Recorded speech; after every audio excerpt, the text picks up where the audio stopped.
the development of amazing beats that certainly move the body, you really expand the mind, and not many are able to do both so well.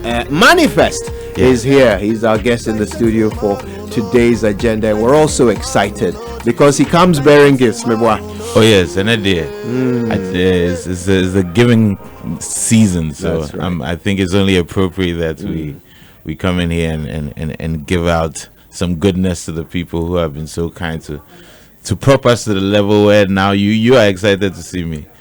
Maybe 5 years ago you'd have been like, who's Manifest? 5 years ago I was still excited to see you. Thank you. And of course we will talk a bit later about how you can get yourself a ticket to the Festivities. 10 tickets going out this morning. We'll tell you how. But there's a big announcement. I feel like we should get that out of the way first. I think we should get it out of the way first. It's important because it made me wake up with a smile on my face. But I'm very, very excited and pleased to announce that Backlist Ghana, soon to be Absa, has come on board to be the headline sponsor for Festivities 2019. This is exciting. This is super exciting, and I think for the fans, especially the diehards, the money fans who've been around, who've seen us try to build this amazing event, build it from the point of from the bottom up, from the ground up, into an event that's been successful, an event that last year people touted as the best that they saw in the festive season, and to have a notable and reputable bank like Absa come on board and partner with us to try and take it to another level is an amazing thing to happen, and truly my team and I think the fans are truly excited. I think Twitter is already going wild. Absa is trending on Twitter because people know that we recognize and appreciate these kind of partnerships because our collaborations, because they've seen Festivities, they know what Absa is about, and then for us to join forces to make this successful is just a beautiful thing. All right, so I mean, this year is different. It's the year of return. We've got a certain blend of people in the country that we don't often have at this time of the year. Well put. How has that affected the plans for Festivities? Well, I'll be pretending if I say it's business as usual. But I do believe it is local first and global second. So whether people come in or not, there's many Ghanaians, there's many people who live here, whether Ghanaians or not, who connect with whether it's events and other things are already in the system. So my approach cannot change incredibly because of that. Yes, we know that, it's great that Festivities is being listed in different places where people who are coming into town are trying to check out what's happening. So it's a great thing. So the mix of people would definitely be interesting. But I definitely think that as those of us who are here and based here, we should definitely look at it as local to global, in the sense of being warm. Ghanaians are naturally warm and receptive to people coming. So, but for instance, I'm not going to do a whole event just because I think a whole bunch of people are coming. I mean, that might be a bit of a flawed strategy. But I think it gives possibility to more people and a different group of people coming through. But otherwise, Festivities, we're just going harder. We're just trying to make it bigger and better from every aspect of it, from the food aspect of it, from the music aspect of it, to just the entire curation, stage design, etc. And shout outs to Absa, because nowadays we're going to go ham, as they say, go out. That's cool. So all right, I mean, this concept of local first, global second, is that something that, is it like a philosophy of yours? Do you do everything with that approach? Oh no, I think that, I mean, it's almost a cliche. I'd even be a fool to pretend I came up with that, but I do think it's applied in many. It's an ideology applied in many different fields of work. Sometimes in activism, sometimes in different fields of work, in business, etc., to help ground what work it is that you're doing. So, for instance, in my music, I think my trajectory began changing when I came back to Ghana, because it wasn't global to local, it became local to global. So expanding out of Ghana with centered in an identity that is respected in the local was an important thing. And I think, for a lot of businesses, etc., and other things, it's also very important. No matter the fact that, I think, for instance, if we're being honest, the music business in Ghana is too small. A lot of artists, when you get to a certain level, you outgrow it. Yeah. You outgrow it. It's too small. If that's the only realm you're playing in, you are definitely limiting yourself. You outgrow it quickly, but that never ceases to be important. So, which realms have you grown into in recent years? Where have you? Let's talk about this year. Actually, let's make let's do it this year, because otherwise we are going to be dwelling on past glories, which you know the yeah. So, where has the name Manifest become household across the globe this year? Oh, me, I'm not. I know I'm in the business where hyperbole and exaggeration is with the order of the day, but I definitely think for me, every year is a gradual making more inroads in other places and developing more partnerships, and then the name growing bigger. So if you look at this year, the first half of the year, I was definitely incubating more locally, but even doing things like being the keynote speaker for the Ephraim Mamu Memorial. Ephraim Mamu Memorial Lecture is one of these groundbreaking things that no other artist has been able to do. And it helps to put a different stamp on it. Worked on The Gamble. Made appearances that I think excited people. Making an appearance on the Grammy-nominated Burna Boy album, I think, was very exciting for people, and them seeing an organic connection. That song, to be honest, for some people, it exceeded beyond just a collaboration because of what the song was about. Yeah. And it's become a milestone kind of song in that album and in this year, if you really look at it, because of what it is about. You had that going on. I definitely released The Gamble. That was also another milestone in that regard. People had been waiting. They had been abusing me for not releasing it for a long time.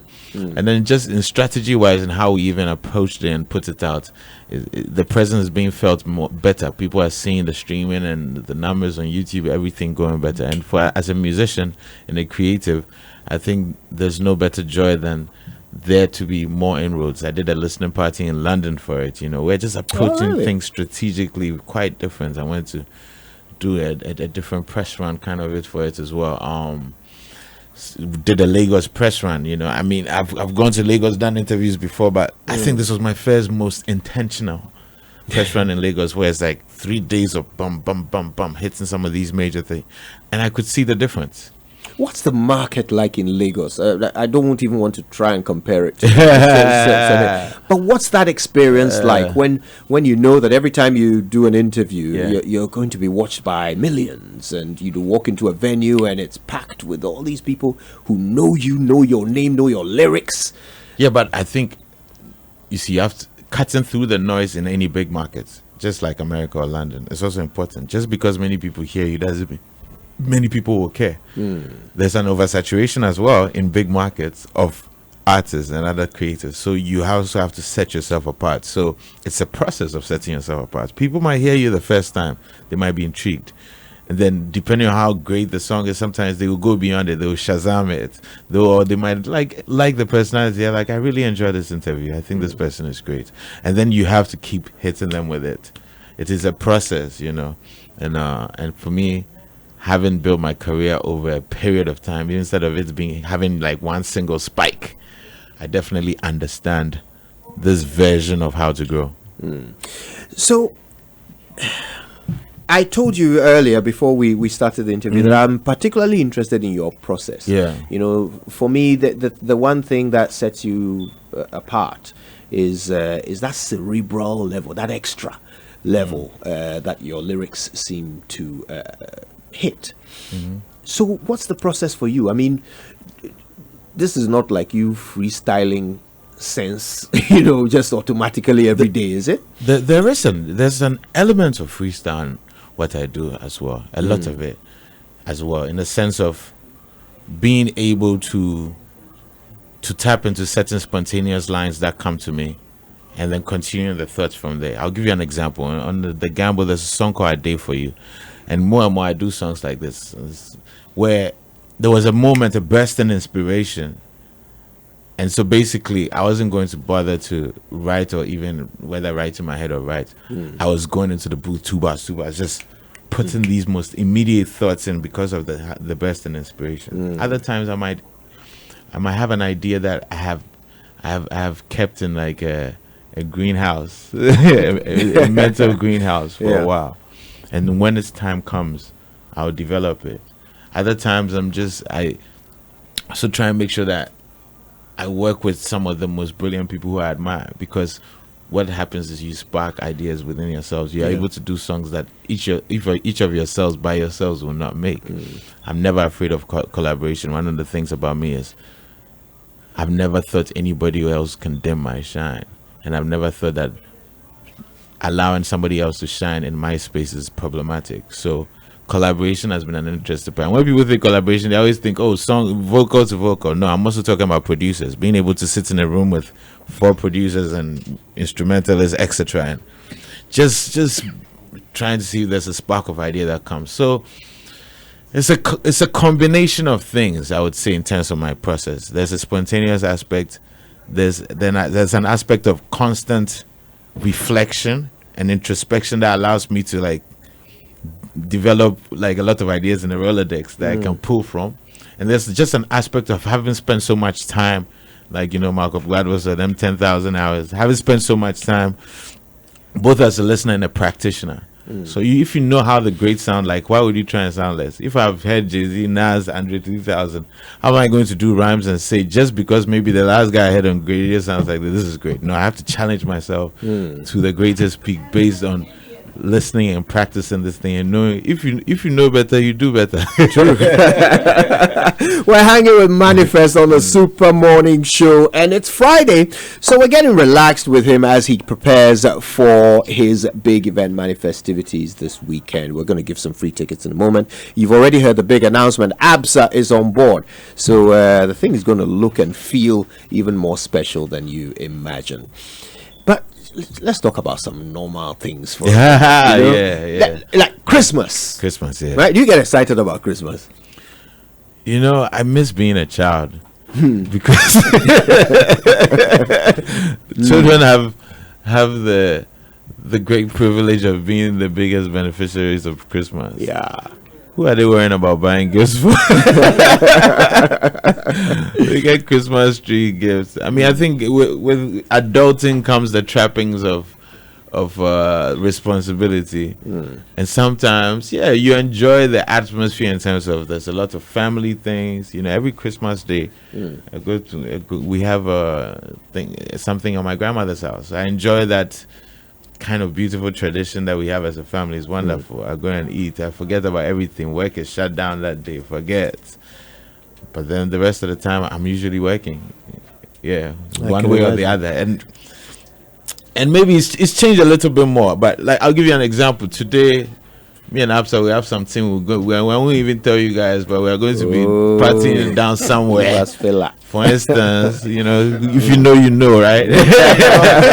And then I'll be heading to support my brother Bisakede, and then I'll be doing rehearsal, and then just a bunch of stuff. And so I'll be going. And so what tends to happen is Christmas is Workmas for me.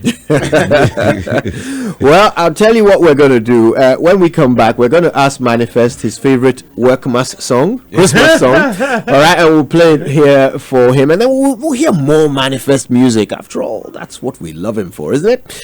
Back after the Joy Business Minute. It's the Joy